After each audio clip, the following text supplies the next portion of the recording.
we have a limited brand footprint, if we're unclear, then we really can't afford having this gap. We need to be super clear. Okay.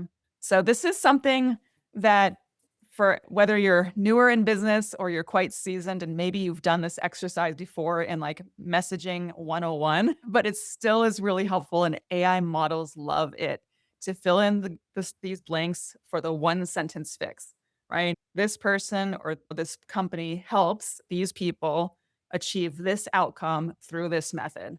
So even with Tony Robbins, we could say Tony Robbins helps entrepreneurs and leaders achieve peak performance through immersive events, coaching, and proven strategies.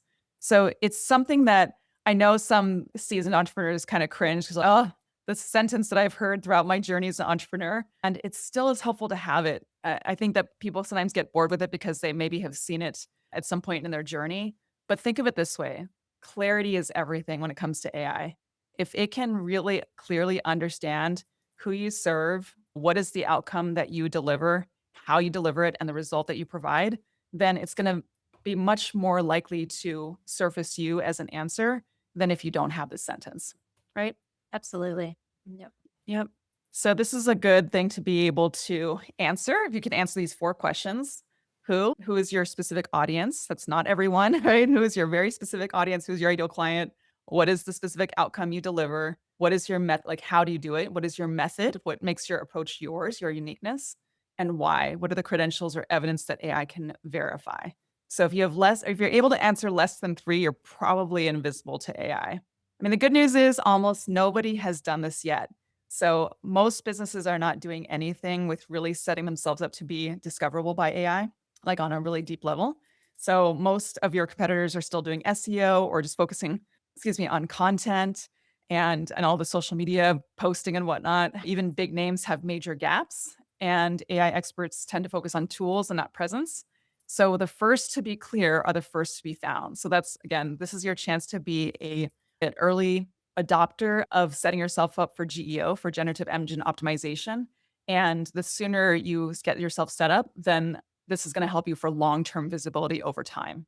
Okay, so this is one thing that I don't know about you, Simone, but I love checklists. If you give me checklists, then I know what to do, right? So this is the AI readability checklist. So 6 things to fix or just make sure you're good to go on your website. So 1 is 1 clear authority claim, 2 specific extractable claims, 3 consistent terminology everywhere, 4 direct answers to real questions, 5 clear entity identity, so just being really clear on who you are and what you do, and 6 dated authored content. So this, you can actually take this as a little test. If you can give yourself a score from 0 to 3 on each of them, and if you have a perfect score is 18, but if it's below 12, then you do have some work to do. Okay. Yeah. All right. So the new visibility formula. Well, let's look at the old first. Old is more content plus more keywords plus more backlinks, right? But the new is clarity plus consistency plus citability. Means AI will be more likely to recommend you. So clarity is I can extract what you do in one sentence. Consistency, same message on every platform. Citability or claims are specific and verifiable. So you just want to, again, like I like that it cares about the quality of your information. It's not looking for marketing tactics and fluff that's out there. It wants something that's more authoritative and relevant to your ideal client. Yep. Yeah. So Simone, like when you look at this, like what comes up for you in terms of the clarity and the consistency and citability? No, I love this. I think it's great. And I think it's something that more people need to know about. I do a lot of business coaching, and I was talking to a girl recently, and she basically coaches people on relationships. And then she was like, "Oh, yeah, but I'm also available to do speaking events on leadership." And I'm like, "Wait, what?" And I was like, "You're a relationship coach. That's literally what your brand is. It's what you talk about. Why are you talking about leadership?"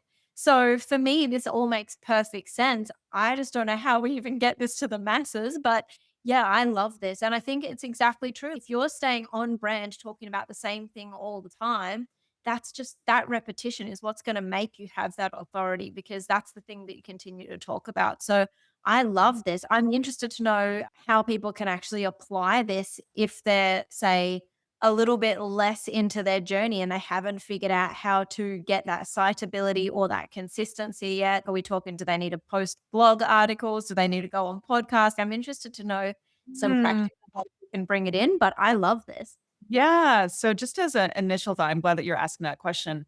is it while even though website traffic is going down because more people are going to AI, it still is important to have a website to be able to have basically a home for your information, right? So I know that sometimes when I'm talking to a group of entrepreneurs, for example, they are either building or rebuilding or refining a website. And so whether you're whatever phase you're in, then this is your chance to really think about, okay, what do I want to be known for? And make sure that it's really clear, like your expertise is very clear so that both humans and AI can easily recommend you.